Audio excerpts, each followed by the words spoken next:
You may have noticed that I have blue hair.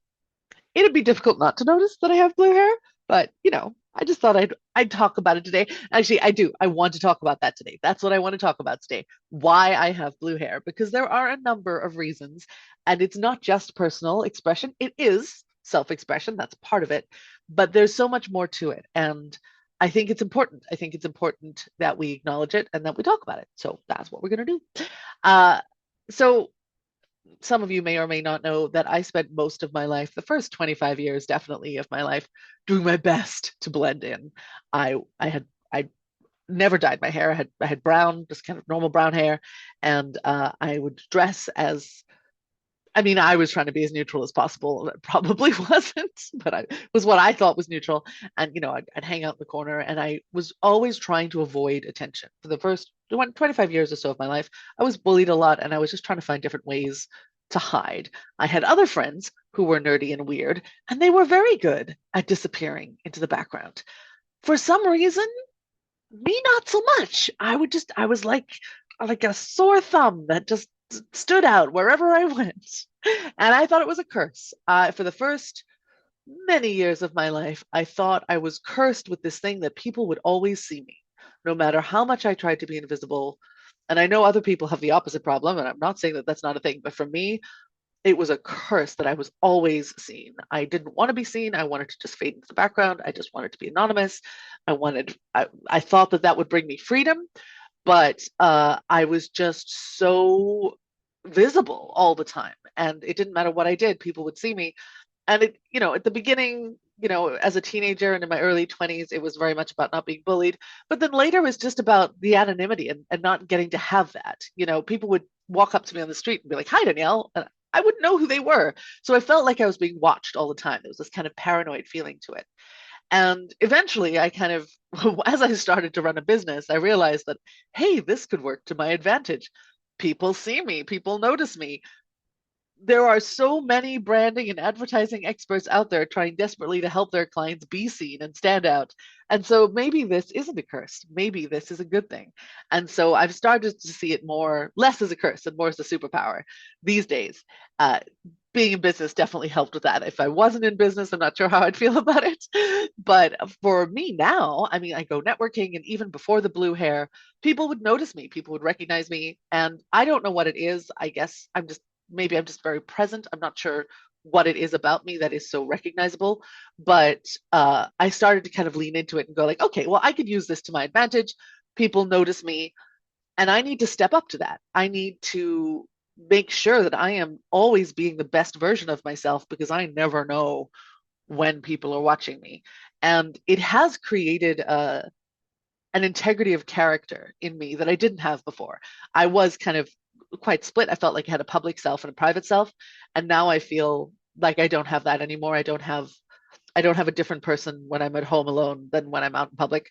It's always the same, and I mean, I have different facets of myself, of course, but I feel like my internal self, I've done a lot of work on trying to be the best person I can be all the time, because I feel like I'm being watched all the time, and I'm always accountable for whatever I do. Like, I can't get away with, if I say a snarky comment, someone is going to hear it, and it's going to get back to the person I was speaking about. I can't talk behind people's backs. I can't do that.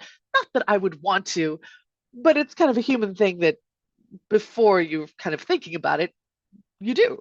And so those kind of things I've had to be very conscious of, which I think is good. I think it's wonderful that I've been kind of forced to think about that kind of integrity and that kind of character. So there's that. But also, you know, it's wonderful as well that, I get to stand out in business now. People get to recognize me. I'm doing a lot of networking at the moment. I'm doing a lot of promotion. And it's wonderful that people see me and they're like, "Oh, yes, the lady with the blue hair, the speaker lady."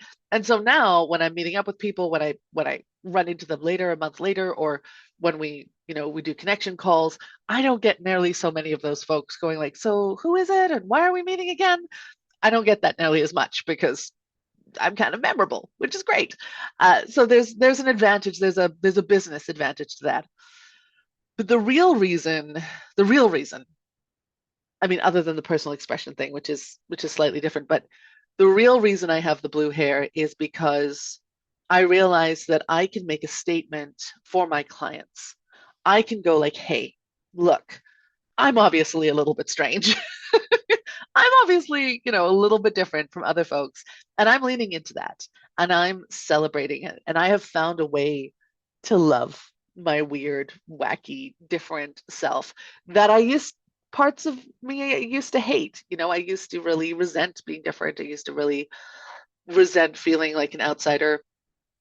And I have learned to love and celebrate my differences and what makes me special and unique. And we all have these differences. And by having the blue hair, I get to say to people without meeting them necessarily or without even exchanging words with them, they get to see the blue hair and say, and the blue hair is like my love note to other people to say, hey, I'm weird. I see the weird in you and I embrace it and I celebrate it.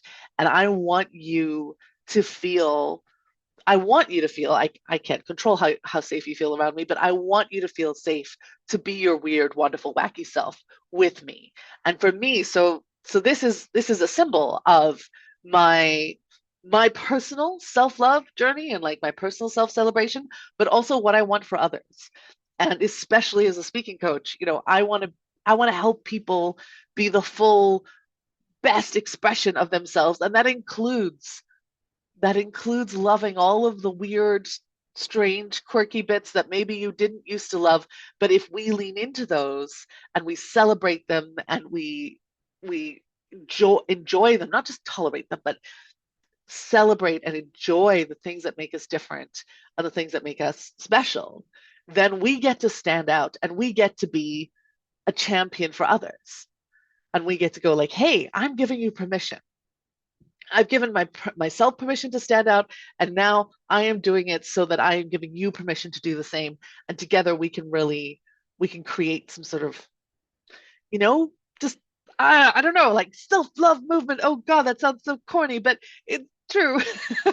It's corny, but it's true. Uh, that kind of I want people to feel safe being seen and standing out. I want people to feel safe standing out. I want them to know that they don't need to stay in obscurity. They don't need to stay in anonymity. It feels so safe being part of the group.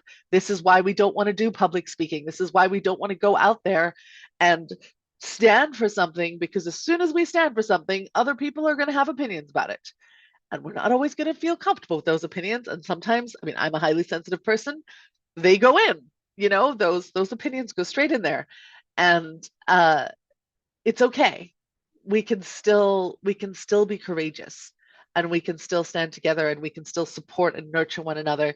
And I want to be a champion for my clients. I want them to see from across the room that I will champion them in expressing their wonderful, weird, quirky, strange selves in this joyful, celebratory way. And I want to help them do that to the best of their ability. So this blue hair, it's not a gimmick. It's not like it's for me, it is very much a message to those who need to hear it, that I want to I want to champion you and I want to nurture your courage. And I want to create a space where we can work together until you feel free and expressive and joyful and not only accepting of the attention, but reveling in it and knowing that you can use it for good, that you can also be a champion and you can also represent something. So that's why I have blue hair.